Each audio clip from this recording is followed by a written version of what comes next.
এই যে আমাদের পরীরা সব এসে গেছে। দেখো সবাইকে শাড়ি পরিয়ে দিয়েছি, কেমন লাগছে দেখো।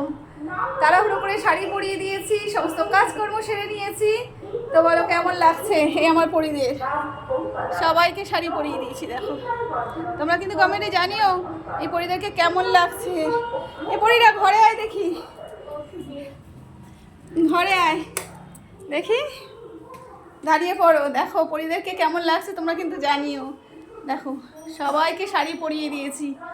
হ্যাঁ, আর এবার আমরা বেরিয়ে পড়বো, ওরাও বেরিয়ে পড়বে ঘুরতে। কোথায় কোথায় ঘোরে সেটা তো আর দেখাতে পারবো না, আর ঘরে ঢুকবে না। দেখো যাও, চলে যাও। দেখেছো ওরা সব এবার চারিদিকে ঘুরবে। আমিও বেরিয়ে যাব, আর আরেকজনও বেরিয়ে গেছে, মেজো মেয়ে, সে হচ্ছে তোমার পড়ার কোচিংয়ে চলে গেছে। আর আমিও বেরিয়ে পড়বো। এবার ও সারাদিন ঘুরবে, শুধু ঘুরে ঘুরে বেড়ায়, জানো তো। তো চলো বন্ধুরা, টাটা, আমিও বেরিয়ে পড়ি।